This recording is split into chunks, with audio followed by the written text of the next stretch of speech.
Imagine this. It's the final minutes of the quarterfinal game at the Olympics. Your team is down. You have the ball in your hands. You need to make this next shot for your team. But you have a lot of thoughts running through your mind. You are stressed, you are tired, you're fatigued, you're a bit doubtful as well because you just missed your last two shots. What are you going to do? I've experienced this situation or one very similar to it many times over, and I'm sure you have as well. Perhaps not at an international sporting event, but perhaps in your workplace or at home before a big test or presentation, maybe even before a really important discussion, an intense interpersonal exchange. These are moments when everything is on the line. These moments require precise decisions and perfect execution and really a tapped in state of mind. There are often moments also that result in profound disappointment or incredible success. There's those moments that really require an inner state that is calm and quiet and focused.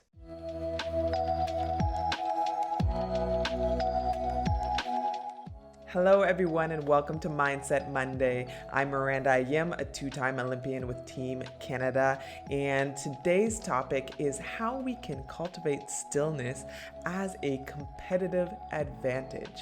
So I'll be giving you 3 techniques how you can cultivate stillness in your own life to enable you to rise to the challenge and really become the person and performer that you want to be. Now, before we dive in, if you take some value from today's episode, please consider taking a moment to like, subscribe, comment, all those good things. If you enjoy this and you think that a friend will also enjoy this, go ahead and share the link. It's a great way to connect and share our knowledge so that we can build that all up together. I love it. If you want more information or content like this, you can visit mirandaayim.com, or you can follow me on Twitter or Instagram, where I regularly post content like this as well. So thank you so much for investing your time with me today. And now let's get into it. Now take it back to that image I painted of that Olympic environment. There was so much going on, both in the immediate physical environment and also in my mental environment. So many thoughts and doubts and anticipation of what's happening next, some stressors, some physical fatigue. Put it in your own life as well before a test or presentation or in a really important meeting or before a really important discussion. What's going on? I think that many of the same emotions and feelings and thoughts and disturbances will likely be going on in your mind as well. So in those moments, that's not really the state of mind we want to be in. We want to be in this state of mind that's still and clear and focused. So it's no surprise when we're talking about cultivating stillness that we're going to bring up some of the negative effects of this modern world of noise that we find ourselves in, this constant influx of news, information, media, notifications. We're always online, we're always reachable, and there's always something that we could be doing in this busyness and grind culture that we have going on. We almost don't even know what it means to be still and to be silent. It seems to us as something that's lacking or something that we should be filling with something to do that's leading us towards our goals. But what if I told you that really the next step in reaching your goal and being the person and the performer that you want to be is taking advantage of those moments of stillness, being able to recreate stillness in big moments is a huge competitive advantage, but we so often gloss over it as something that is completely irrelevant when it comes up in our daily life. So when we're always connected, we're always on the go, we're always responding to this or that message, we train our brain to be in this constant state of movement and action. We get into the habit of never taking a break, in fact. When we're always in this state and always on, it has an effect on our brain of always being in a constant state of motion. We're training it to constantly be in motion and at a fast pace and never slowing down.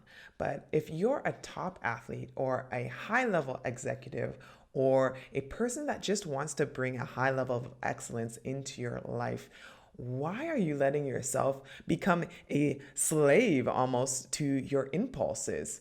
You're not even able to slow down and disconnect. You're always being pulled here or there by whatever the next notification is, whatever the next distraction is, whatever the next task or project you have on your list that you feel you have to get done right now. If you require elite precision and focus in your work and you don't even know how to focus in on a present moment, how do you see that panning out in those really big moments where there's a lot of different things going on and you require a inner state of stillness and clarity in focus in order to really perform at your best? We find ourselves, instead of being able to self-regulate and get ourselves into a high-performing state, we instead become super stressed. We do exactly the opposite of what we're trying to achieve. The more that we try to relax and focus, the more anxious and tense we get. But do not worry. Just as we've trained our mind to become fast and sped up, we can train it to slow down. Now, let's get into the 3 techniques you can use to cultivate stillness in your daily life. Number 1, put your phone out of sight as often as possible. Now, phones are not the source of all evil as we sometimes try to make them out to be. However, they do seem to encourage certain unhelpful behaviors. And having your phone out of sight makes you pause. And in that pause, you're able to ask yourself, am I actually going to do something productive here? Or am I just reaching for it because I'm bored or nervous or angry, frustrated, or maybe I'm just hungry? It's a subtle opportunity to do like a mental, emotional check-in. And in that pause, I'll often realize, oh wow, like I'm still recovering from a comment that someone just said, or the realization that a project is due and I'm getting stressed, and I reach for my phone as a soothing mechanism. And that pause is really about stilting the breakneck speed that we're usually going in and implementing or injecting just a moment of pause where we're able to check in, self regulate, and refocus on what is really important in this moment. Number 2 is implement a 5-minute startup routine. So, this is about starting your day with a form of stillness. And it doesn't have to be anything structured like meditation or mindfulness, not a specific practice that you need to follow. It can be something as simple as sitting down and drinking your coffee, like actually tasting it instead of just throwing it back like a shot while you're hurriedly grabbing all the things that you need for the office.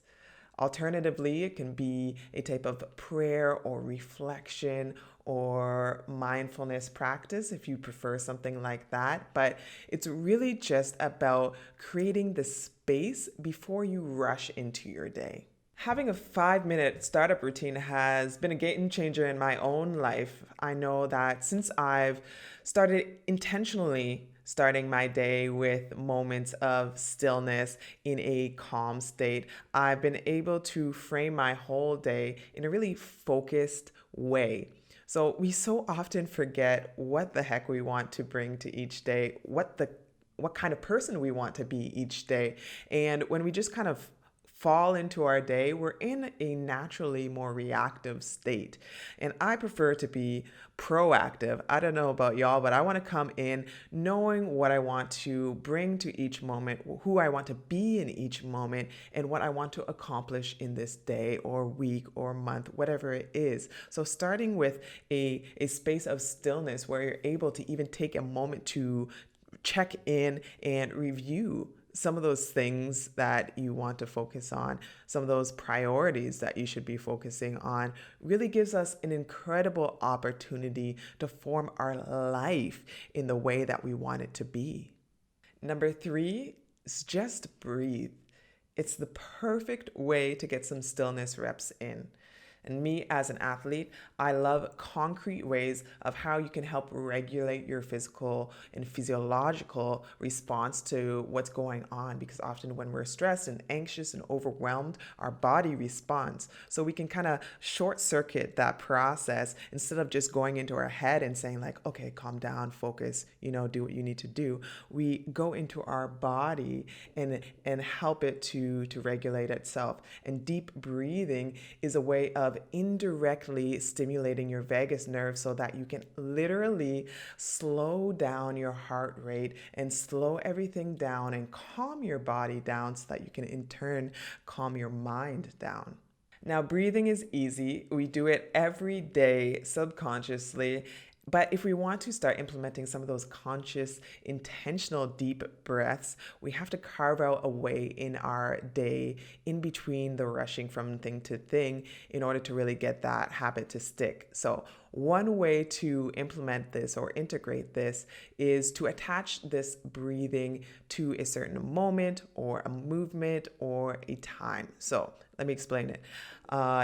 As you're going into the office, or perhaps maybe these days just setting up your Zoom before you hop onto your next meeting, maybe right as you're sitting down in your chair, that can be a cue for you to take a breath.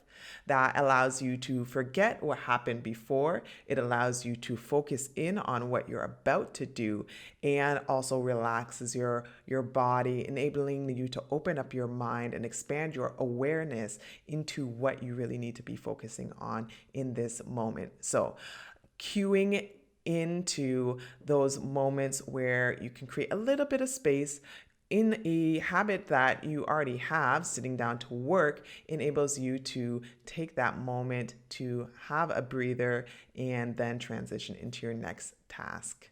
In the process of implementing these techniques, you're going to start seeing pockets of stillness pop up throughout your day. You're going to get familiar with being able to really tap into that stillness state so that it really is a habit that you can draw on. And that's when it becomes a competitive advantage, so that when you're in those big moments and there is that tiny bit of space that you can take advantage of and exploit in the best way possible, that's when you're able to refocus, shed all that extra stuff that you don't need to be paying attention to, those distractions, those emotions that aren't necessarily maybe serving us in this moment in order to do the task at hand. Those are those moments that we can really tap into that state of stillness, that state of focus that enables us to be the person and the performer that we need to be. So again, the 3 techniques that I'd encourage you to implement today are: 1,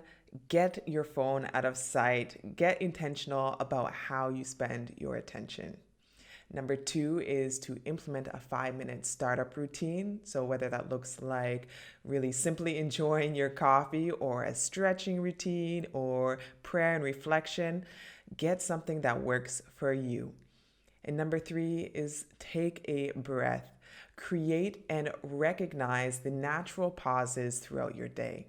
Try these 3 simple techniques to cultivate stillness in your life so that the next time you have a big project or deadline or discussion, you're operating not from a state of jumbled, anxious thoughts, but you're really tapping into that state of inner calm, peace, stillness, and clarity. I hope you enjoyed this episode of Mindset Monday. Now go out, try these techniques in your own life, see how it leads to a sense of stillness, and see how that fits into your performing state or just bettering yourself as a person. I would love to hear how it works out for you, so feel free to connect with me, leave a comment, or drop me a line on any of my social media platforms. In the meantime, thank you again so much for investing your time and energy with me here today. Have a wonderful rest of your day and continue cultivating your best you.